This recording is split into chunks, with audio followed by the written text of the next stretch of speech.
Ladies and gentlemen, welcome back. Professor Connect here, bringing you guys another video, this time talking to you guys about inverse trig functions. And so, up here to start, I actually have written down all of our different previously stated values of our 6 trig functions, our sine, cosine, tangent, our cosecant, secant, cotangent. Now, when it comes to inverse trig functions, why the heck are these used? It's actually used in both pre-calculus, calculus, and in physics, so in all 3 classes.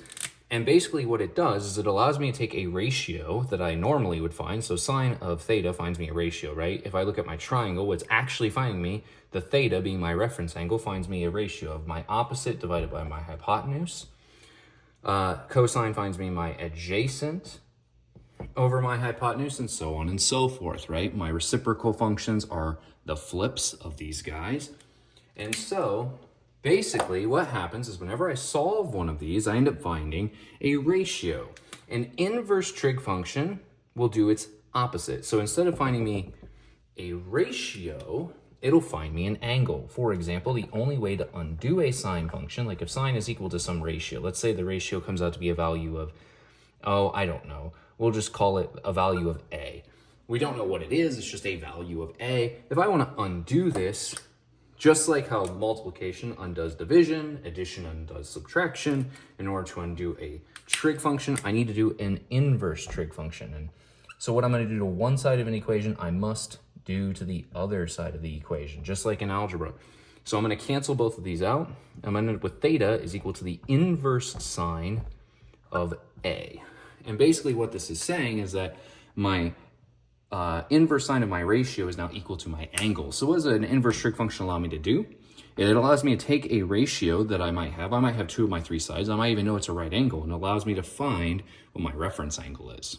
So that's actually really useful information because, for example, if I would reference back to something like the unit circle, for example, and let's say my angle I already know. My angle, actually, let's say I don't know my angle. What if I just know my value? Let's say I know my ratio. My ratio is square root of 2 over 2.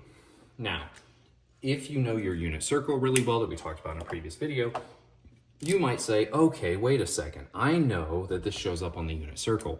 And what you're going to end up finding is if you take theta and you solve for it, so say I take sine, or the inverse sine of square root of 2 over 2, what you're going to find is if you plug this into a calculator, you're actually going to end up that theta is equal to pi over 4 exactly.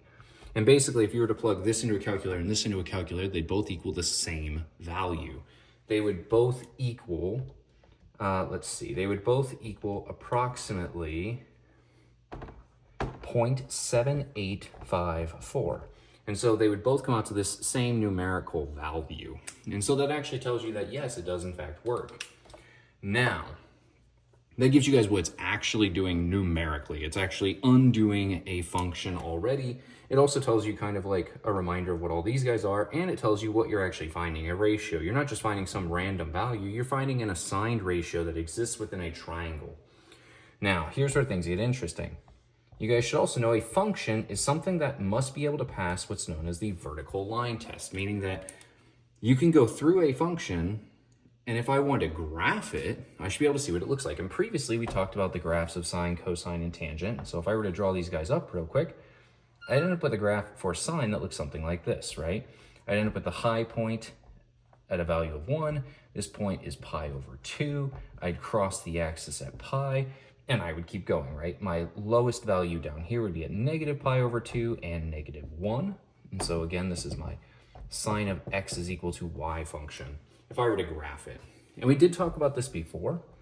If you do not know what I'm talking about, then go back to the previous video and check that out. It does break down how we graph this. That is pi over 2, and this guy back here is negative pi. So, now, if I were to graph an inverse, here's where things get kind of weird. The inverse of a trig function is actually flipping all of its x and y values. And so, if you were to graph this and I were to ask you to make a prediction, you would probably say, well, if I'm flipping my values, I'd probably take my graph and turn it upwards. Or you might say I flip it this way.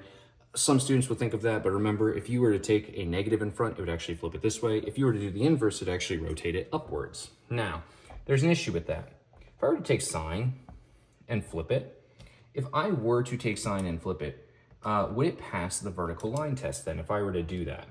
No, it wouldn't.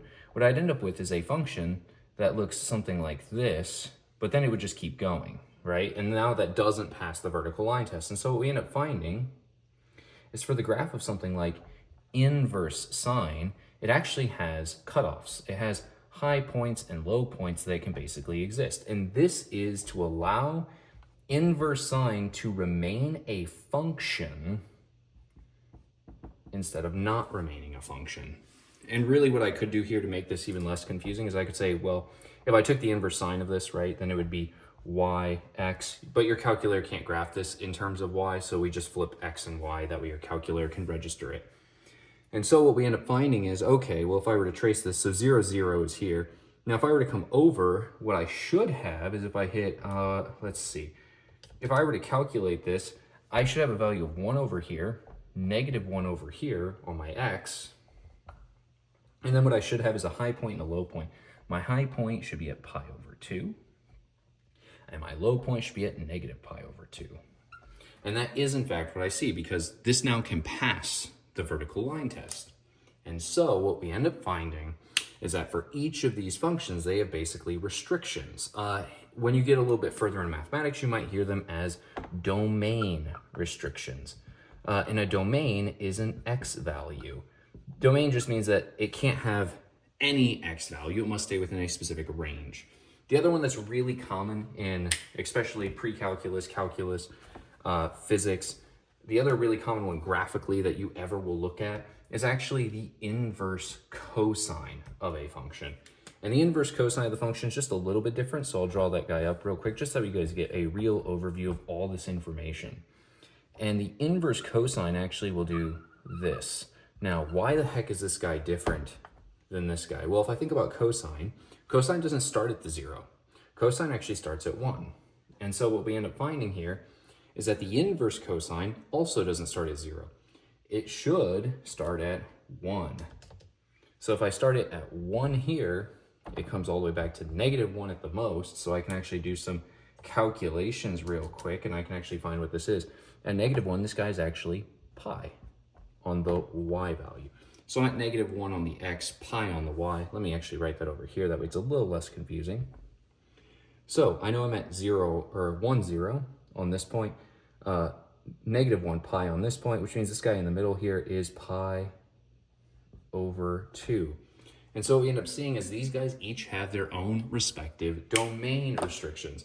The x values possible, x is possible for sine exist only between negative 1 and 1. They can be inclusive, they cannot have anything outside of that domain. And the x values possible for this guy, oh, sorry, no, that's right, are also negative 1 to 1 for x values possible. And then their y values possible are adjusted, right? The y values possible for here are from negative pi over 2 to pi over 2. So these are my domains.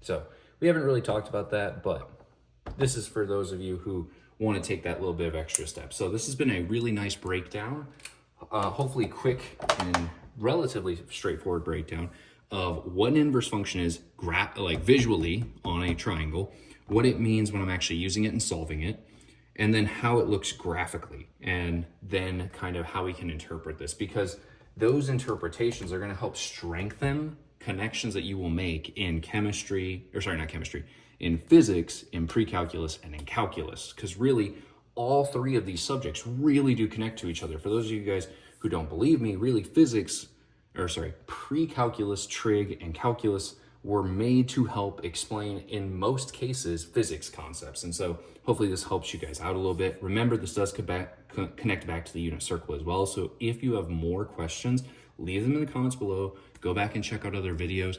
And thank you guys for your time. I hope to see you guys in the next video.